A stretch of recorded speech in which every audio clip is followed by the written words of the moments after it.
December 1980.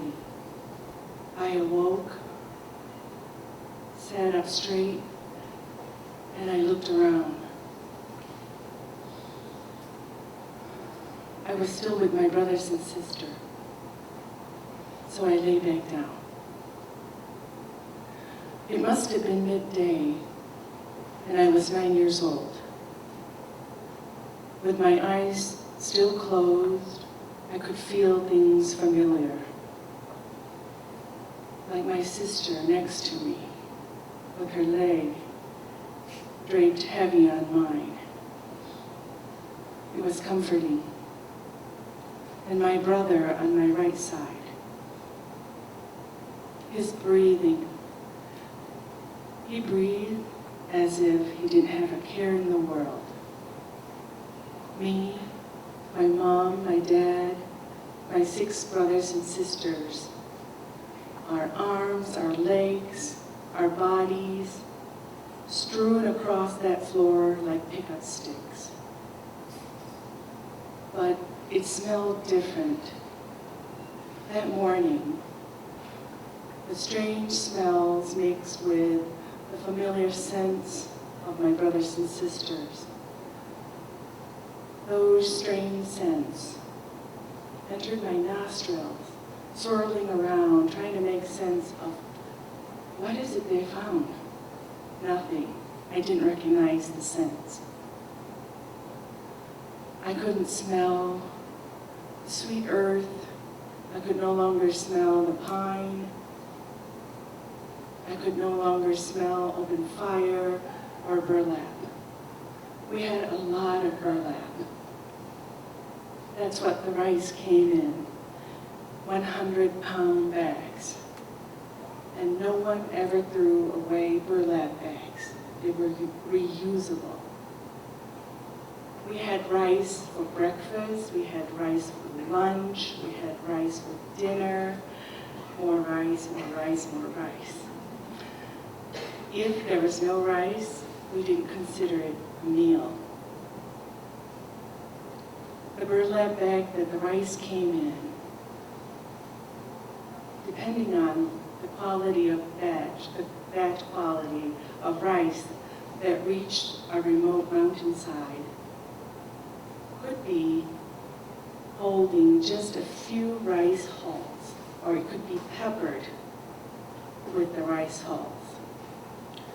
I remember my grandmother taking a few cups of rice, putting it on this large, round, wicker basket, shallow, tossing the rice in the air, and as if by magic, the hulls would separate from the grain.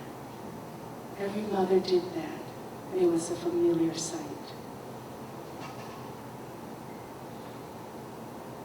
I opened my eyes, and even the air looked different. The dust looked different. I watched the dust moving slowly, floating across, illuminated by the light coming in from the window. It was no longer lit by the streaming light from that crack between the wooden slats. Those slats made up the walls to what was once our home. And what was it that we were sleeping on anyway? A green shag carpet, so beautiful, so magical. It was a piece of art. Not something to be sleeping on, and certainly not to be stepping on. For many years after, we would pick and pluck dirt from that shag carpet. We didn't see the sense in using a vacuum cleaner. We wouldn't go on that shag carpet unless our feet were clean and free from shoes. Then I went outside.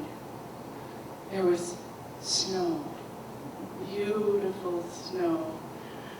I had never seen anything like it. We had heard of it, but to actually see snowflakes falling and then to touch it and have it magically disappear. Yes, I licked it and I ate it. I enjoyed it.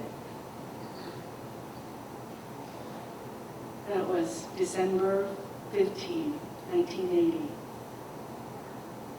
The night before, we had arrived at the W.K. Kellogg Regional Airport. The trip from Burma to Battle Creek was a whirlwind. We were excited about coming to America, as if we knew what America was about. It was a whirlwind of seeing white people for the first time. Oh my God, is their skin translucent? Can I see through them? Of seeing people from Africa, of African descent for the first time. Wow, they are real. Was I in a dream? Was I dreaming? This was our new home now. Spring would come, with it new surprises. Thank you.